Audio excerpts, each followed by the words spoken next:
All right, friends, it is time for chapter 2, where we left off was that Kyle and his family were about to embark on a trip to Oregon. You should make sure that you watch this video and chapter 1 before you do your Google form, and that will complete your assignment for today, for Monday, April the 13th. Here we go. We spent the next 3 weeks planning our dream vacation.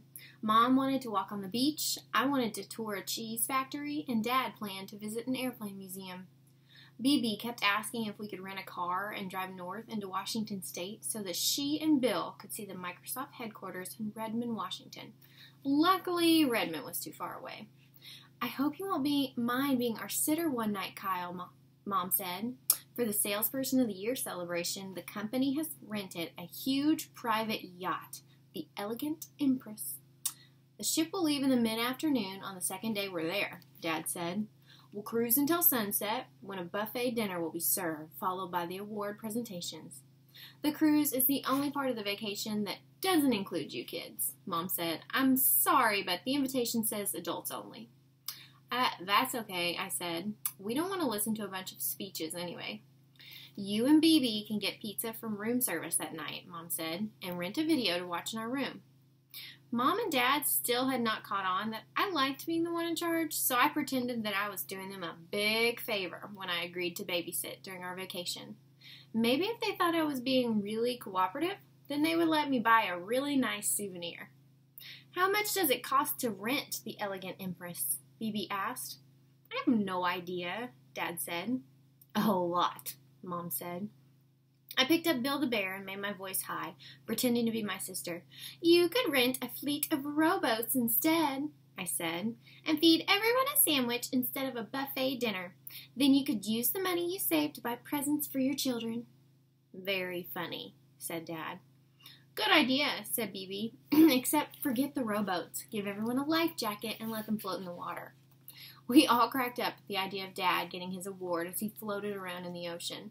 This will be the best vacation ever, I said. The best vacation in the whole world, BB agreed. The Saturday of our departure for Oregon finally arrived, and even though we had to leave the house at 5 o'clock in the morning to get to the airport on time, I woke up before my alarm went off. Our family had never taken this kind of trip before. Usually we camp at a state park or visit relatives. I tried to look nonchalant at the airport as if I flew somewhere every week, but I was so excited I couldn't sit still while we waited to board. I was standing at the big windows, watching planes taxi down the runway, when someone punched me from behind.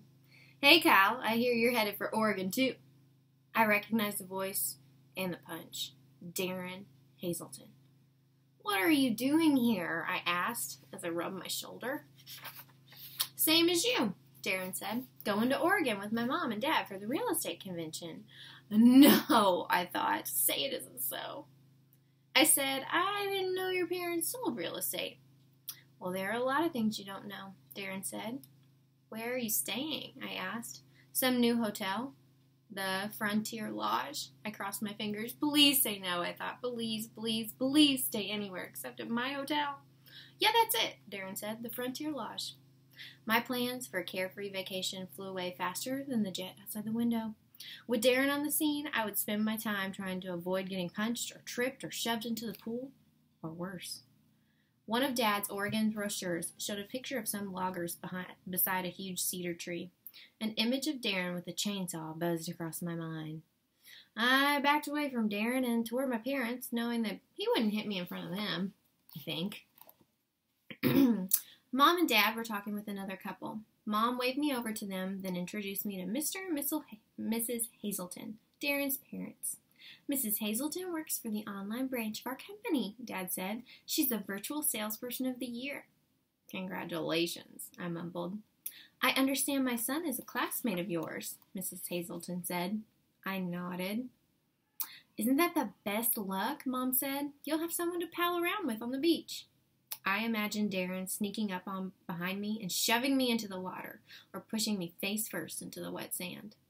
I forced a smile. I'm not planning to spend much time at the beach, I said. Mom looked surprised, since I had been talking for days about searching for shells or unusual driftwood that I could take home to show my friends that I had been to the Pacific Ocean. Before Mom could say more, the airline announced that passengers in rows 30 to 45 could begin boarding the plane. We quit talking and we waited for our row to be called. Darren and his parents sat 3 rows ahead of us. I played cards with BB during the flight, used the earphones to listen to music, and ate everything that the steward brought.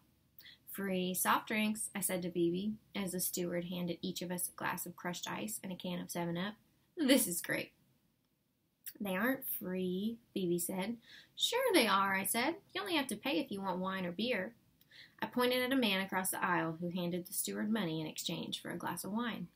BB said, "The cost of soft drinks is figured into the price of our ticket. We've already paid for them in advance." "Oh," I said. I knew she was right, but it was more fun to think that they were free.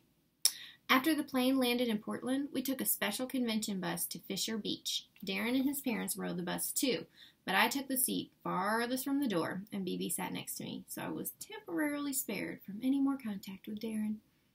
As we rode along, I gave myself a pep talk. This vacation was a perfect opportunity to make Darren quit bullying me. If I stood up to him the first time he bothered me on this trip, then I'd be able to enjoy the rest of my time in Oregon.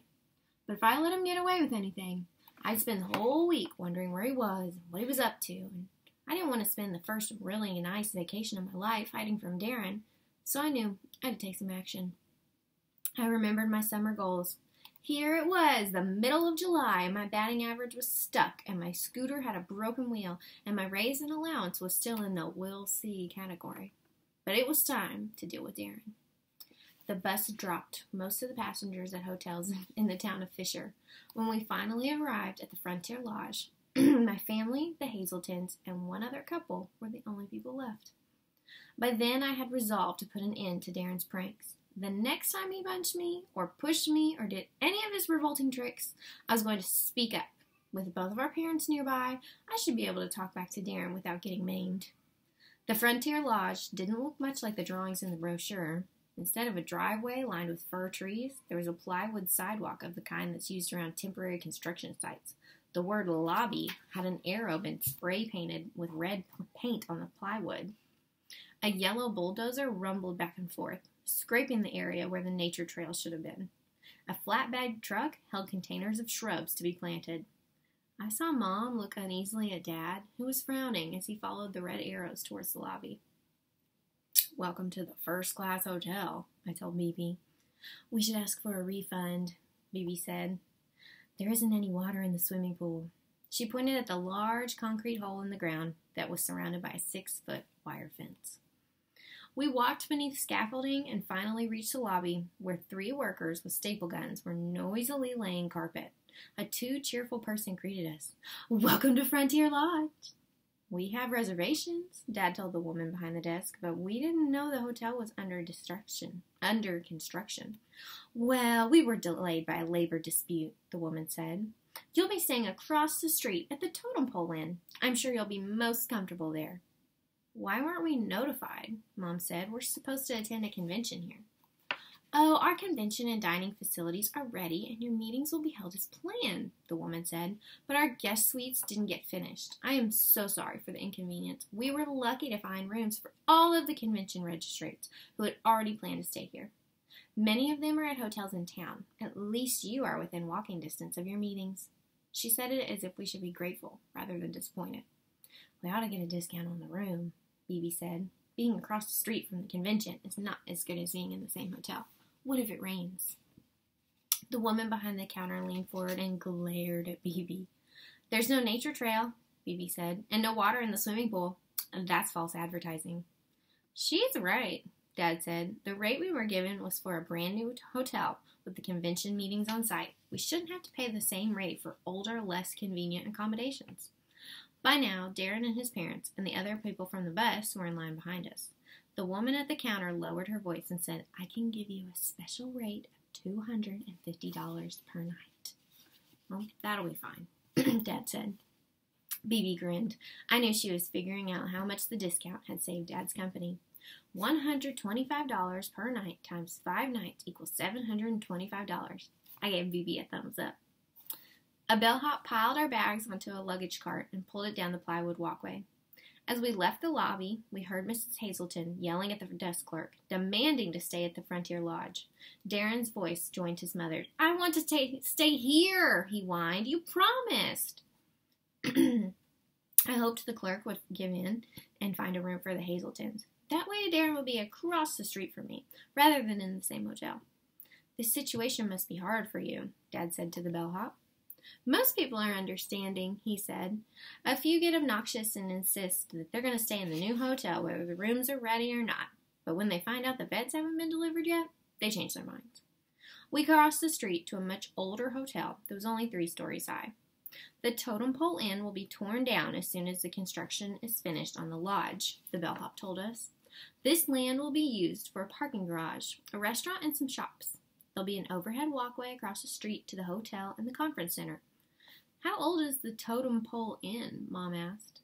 "It was one of the first luxury hotels in Oregon," the man replied. "Built in 1928. 3 American presidents have stayed here, and so have many movie stars. It has always been popular with celebrities because it's so far away from town. If you like quiet, this is the place to be, especially now when the inn is officially closed. The only guests are the few whose rooms weren't ready at the Frontier Lodge and who couldn't get rooms at one of the hotels in town." We weren't told when we registered that the hotel's being torn down," Dad said. "You should have asked for a bigger discount," Bibi said.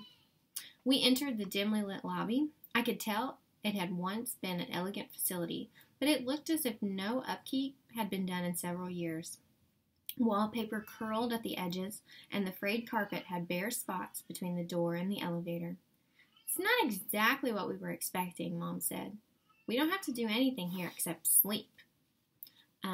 Just an FYI, if you hear Noah crying in the background, I promise I'm not just ignoring him. My husband is out there and he's taking care of him. Just so you know. He's not like by himself. Okay. Dad said, but I could tell he was disappointed too. "We could have slept at the Motel 6, Bibi said, "for a lot less money." The bellhop pushed the up button on the elevator, and we all looked expectantly at the doors. They stayed closed. He pushed the button again, but it didn't light up. "Looks like the elevator's out of order again," he said. "Do you mind walking up to the 3rd floor, or do you want to wait in the lobby while I call the repair service?" "Are there any that first room floors?" Dad said. "None that still have furniture." "We'll walk up," Mom said. The bellhop couldn't take the cart full of luggage up the stairs, so he carried Mom and Dad's bags while Bibi and I each carried our own. 2 full flights of stairs later, we puffed into our room. Bibi ran to the window to look at the ocean view. Mom checked out the bathroom. Dad tipped the bellhop, and I stood in the doorway watching Darren and his parents walk toward me. They had stopped at a room 3 doors down the hall.